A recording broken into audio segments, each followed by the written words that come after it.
નમસ્કાર મિત્રો, આજે આપણે આજના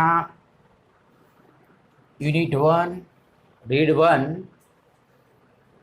title of the lesson the journey of my life from earth two Everest એમાં સીન 2 અને સીન 3 ડિસ્કશન કરીશું લેક્ચર 2ની અંદર. આજે આપણે આ યુનિટનો સીન 2 અને સીન 3ની ડિસ્કશન કરીશું, જેમાં સૌ પ્રથમ રીડિંગ એન્ડ ન્યૂ વર્ડ્સ. તો જે શબ્દો હું બે વાર બોલું એને પેન્સિલથી અંડરલાઇન કરજો, એ તમારે ક્લાસરૂમ વર્કની નોટબુકમાં નોંધવાનો છે. I was admitted to AIIMS Delhi on the intervention of the PM. The Union government would bear the entire cost of my treatment. Soon, AIMS means All India Institute of Medical Sciences, એનું ટૂંકું રૂપ છે, began issuing daily medical bulletin on my status. I was told that young people, auto drivers and roadside vendors were carrying out candle march to galvanize support for me and to pray for my recovery. With the help of the best and the latest technology, gradually I started responding to the treatment. One morning, my brother-in-law, my sister Lakshmi's husband, Sahib, suddenly asked me, "Everest chadogi?" He had just read an interesting piece of information in the newspaper. No female amputee had ever scaled Mount Everest. I wasn't amused. I've lost a leg and you are talking of Mount Everest? I started thinking to myself, if I could take a shot, idioms છે, to take a shot at Everest and succeed, I would become the first female amputee to hold that record. I thought about it for some time and then I convey to Sahib my willingness to take up the challenge. ठीक है, हम करेंगे. I said. I now had something to look forward to. એ પણ idioms મુહાવરો છે.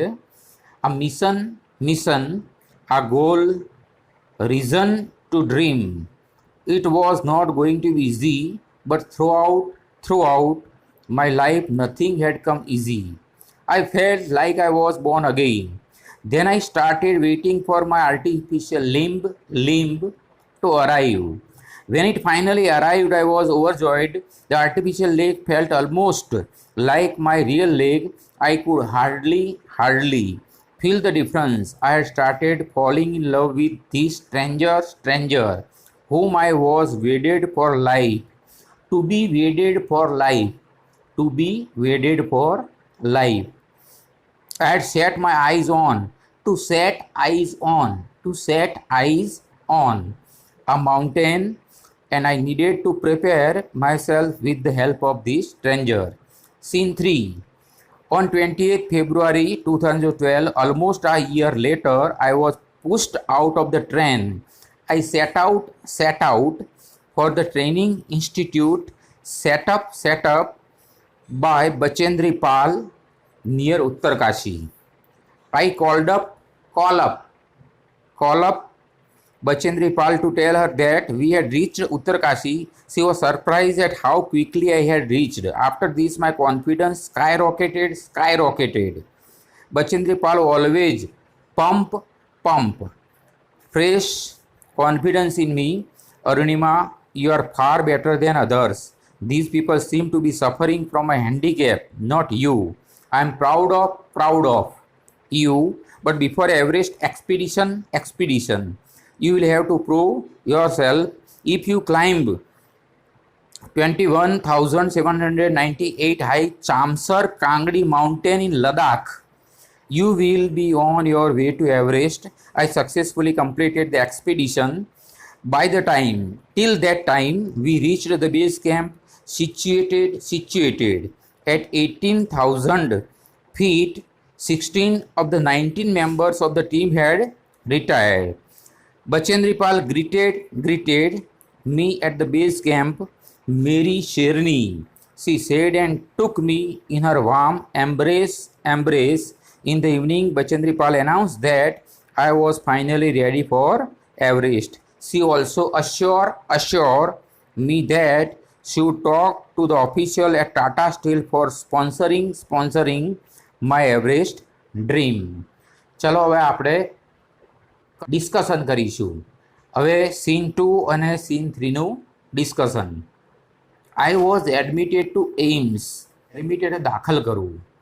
દિલ્હીની All India Institute of Medical સાયન્સની અંદર મને દાખલ કરવામાં આવી હતી ઓન ધ ઇન્ટરવેન્શન એટલે ઇન્વોલ્વમેન્ટ, દરમિયાનગીરી, હસ્તક્ષેપ દ્વારા ઓફ ધ પીએમ. પ્રાઇમ મિનિસ્ટરની દરમિયાનગીરીથી મને દિલ્હીની એઇમ્સ હોસ્પિટલમાં દાખલ કરવામાં આવી. The union government would bear એટલે સહન કરવું. અહીંયા એટલે યુનિયન ગવર્મેન્ટ એટલે કેન્દ્ર સરકાર. વુડ બિયર ધ એન્ટાયર એટલે ટોટલ, સંપૂર્ણ, કોસ્ટ એટલે ખર્ચ, ઓફ માય ટ્રીટમેન્ટ એટલે સારવાર, મારી સારવારનો સંપૂર્ણ ખર્ચ યુનિયન ગવર્મેન્ટ સહન ઉપાડવાની હતી. સૂન એઇમ્સ બિગેન ઇસ્યુ એટલે પ્રગટ કરવું. તરત જ All India Institute of Medical સાયન્સીસે શું કર્યું? ડેઇલી મેડિકલ બુલેટિન એટલે અહેવાલ, દરરોજનો મારા વિશેનો સમાચારનો અહેવાલ પ્રગટ કરવાનું શરૂ કર્યું. ઓન માય સ્ટેટસ, મારી વર્તમાન શું પરિસ્થિતિ છે એ વિશે. આઈ વોઝ ટોલ્ડ ધેટ, મને કહેવામાં આવ્યું કે યંગ પીપલ, યુવાન લોકો, auto drivers, rickshaw driver and road side vendors એ ફેરિયાઓ, રોડની સાઈડ ઉપર બેસવાવાળા ફરવાવાળા ફેરિયાઓ, were carrying out a candle march, એ લોકો શું કરી રહ્યા હતા? મીણબત્તીની કૂચ કરી રહ્યા હતા, મીણબત્તી સાથે. શા માટે?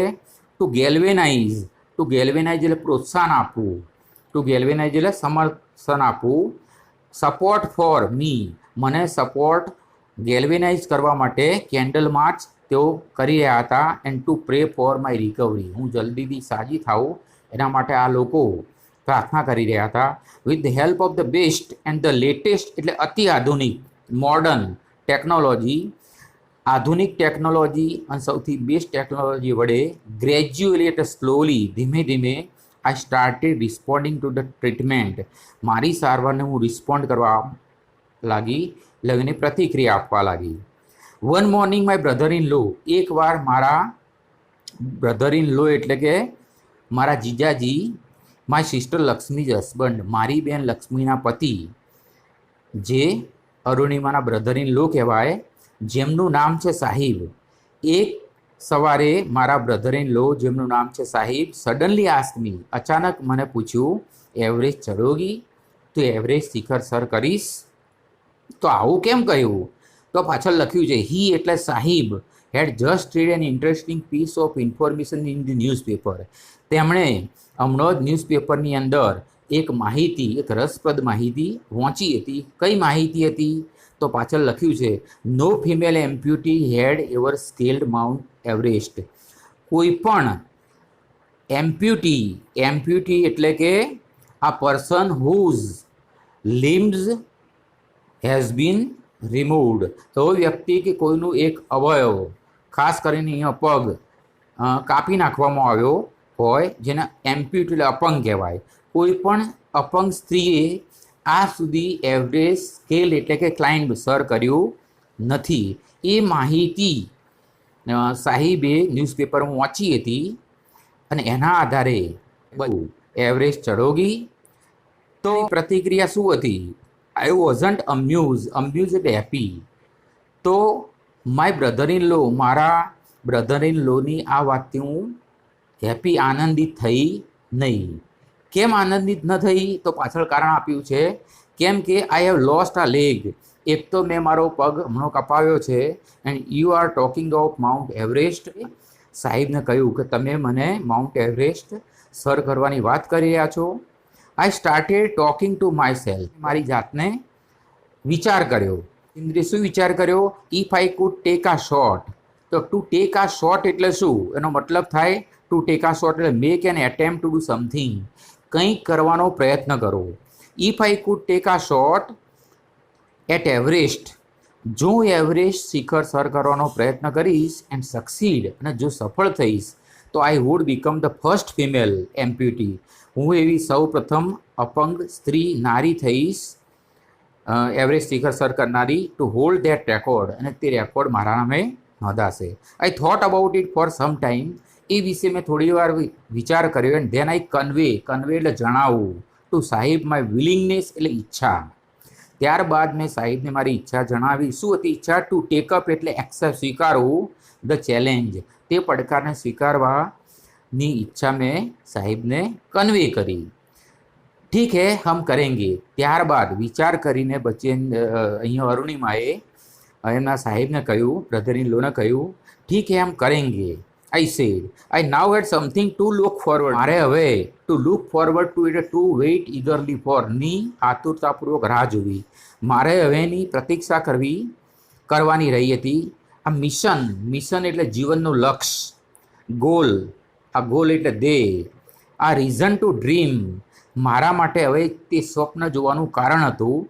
It was not going to be easy, મને ખબર હતી કે તે મારા માટે કંઈ સરળ નહોતું. બટ થ્રુ આઉટ એટલે હોલ, WHOLE, સમગ્ર, સંપૂર્ણ માય લાઈફ, મારા સંપૂર્ણ જીવન દરમિયાન, નથિંગ હેડ કમ ઇઝી, કોઈ પણ બાબત હજુ સુધી સરળ આવી નહોતી. એટલે આ પણ બાબત મારા માટે કોઈ સરળ નહોતી. I felt like I was born again, મને એવી અનુભૂતિ થઈ કે મારો પુનર્જન્મ થયો. Then I started waiting for my artificial limb to arrive. ત્યારબાદ મારો કૃત્રિમ લિમ્બ એટલે અવયવ, અહીંયા પગ, મારો કૃત્રિમ પગ આવે એની હું રાહ જોવા લાગી. વેન ઇટ ફાઇનલી એરાઇવડ, જ્યારે ઇટ એટલે આર્ટિફિશિયલ લેગ અંતે આવ્યો, આઈ વોઝ ઓવરજોયડ, હું ખૂબ ખુશ થઈ ગઈ. The artificial leg felt almost like my real leg, મને મારો કૃત્રિમ પગ ખરેખર મારા સાચા પગ જેવો જ લાગ્યો. આઈ કુડ હાર્ડલી એટલે ભાગ્યે જ ફીલ ધ ડિફરન્સ, મને એમાં કોઈ ડિફરન્સ લાગતો નહોતો. શાની અંદર? મારો રિયલ લેગ અને આર્ટિફિશિયલ લેગ વચ્ચે. I started falling in love with this stranger. Stranger એટલે અજાણ્યો. અહીંયા સ્ટ્રેન્જર શબ્દ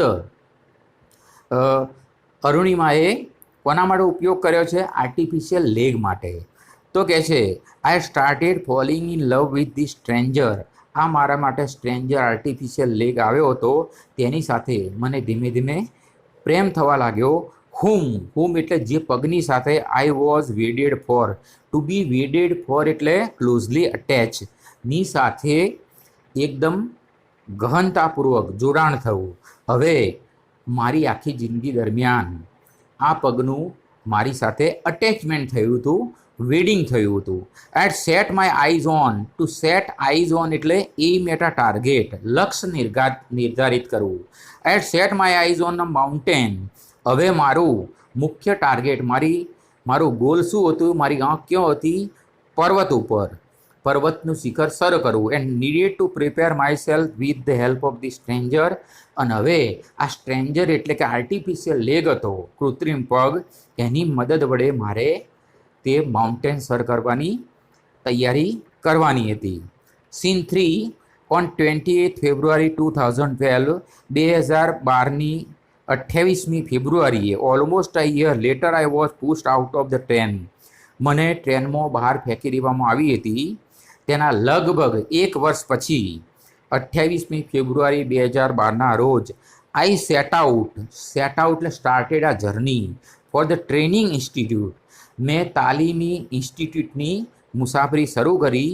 setup by Bachendri Pal near Uttarkashi. Setup એટલે ઇસ્ટાબ્લિશ, સ્થાપના કરવી. તો ટ્રેનિંગ ઇન્સ્ટિટ્યૂટની સ્થાપના બચેન્દ્રી પાલે કરી હતી, તે ઉત્તરાખંડની અંદર ઉત્તરકાશી નજીક હતી. તો એક પ્રશ્ન થાય, who was Bachendri Pal? Bachendri Pal was the first Indian woman, Bachendri Pal એ સૌ પ્રથમ ભારતીય નારી હતી. હુ ક્લાઇમ્બ માઉન્ટ એવરેસ્ટ, જેણે સૌ પ્રથમ ભારતીય નારીએ માઉન્ટ એવરેસ્ટ શિખર સર કર્યું, તે બચેન્દ્રી પાલ હતી. બચેન્દ્રી પાલે ઉત્તરકાશી નજીક જે ટ્રેનિંગ ઇન્સ્ટિટ્યૂટ સેટઅપ કરી હતી, એસ્ટાબ્લિશ સ્થાપના કરી હતી, ત્યાં એને જવાનું અરુણિમાએ શરૂ કર્યું. આઈ cold up Bachendri Pal, call up એટલે ફોન કરો, ટુ ટેલ હર ધેટ, મેં બચેન્દ્રી પાલને કહેવા માટે ફોન કર્યો કે વી હેડ રીચ ઉત્તરકાશી, અમે ઉત્તરકાશી સુધી આવી પહોંચ્યા છીએ. જ્યારે આ સમાચાર સાંભળ્યા ત્યારે સી એટલે બચેન્દ્રી વોઝ સરપ્રાઇઝ. બચેન્દ્રીને આશ્ચર્ય થયું. How quickly I had reach. હું કેટલી ઝડપથી ત્યાં સુધી પહોંચી હતી. After this my confidence rocketed. To sky rocket એટલે ઇન્ક્રીઝ વેરી ફાસ્ટ, ઝડપથી વધારો થયો. બચેન્દ્રી પાલના આ રીતે આશ્ચર્ય થવાથી મારા આત્મવિશ્વાસમાં ખૂબ જ સ્કાય રોકેટ આત્મવિશ્વાસમાં વધારો થયો. બચેન્દ્રી પાલ ઓલવેઝ પંપ એટલે ફોર્સ, દબાણપૂર્વક ભરવું. ફ્રેશ કોન્ફિડન્સ મી. બચેન્દ્રી પાલ હંમેશા મારી અંદર આત્મવિશ્વાસનું પમ્પિંગ કરે જતી હતી. કેવી રીતે તો પાછળ લખ્યું છે, Arunima you are far better than others. Bachendri Pal અરુણિમાને કહેતી તું બીજા કરતો ઘણી બધી સારી છે. કેવી રીતે? These people seem to be suffering from my handicap not you. Bachendri કહેતી કે અરુણિમા મને એમ લાગે છે કે these people seem to be suffering from handicap. આ તારી સાથે બીજા લોકો જે છે જેમને બે પગ છે કુદરતી, એ મને હેન્ડીકેપ લાગે છે. Not you. તું મને હેન્ડીકેપ લાગતી નથી. I am proud of you. મને તારા પ્રત્યે ગર્વ છે. બટ બિફોર એવરેસ્ટ એક્સપિડિશન એટલે કે હેતુપૂર્વકનો સાહસિક પ્રવાસ. તમે કોઈ ઘાટ જંગલની અંદર, પર્વતારોહણની અંદર જે મુશ્કેલભરો પ્રવાસ કરો એને એક્સપિડિશન કહેવાય. બટ બિફોર એવરેસ્ટ એક્સપિડિશન, પરંતુ બચેન્દ્રી પાલે અરુણિમાને કહ્યું કે તું એવરેસ્ટનો સાહસિક પ્રવાસ શરૂ કરે પહેલો you will have to prove your self. તારે તારી જાતને સાબિત કરવી પડશે. તો કહે છે કેવી રીતે સાબિત કરવી પડશે?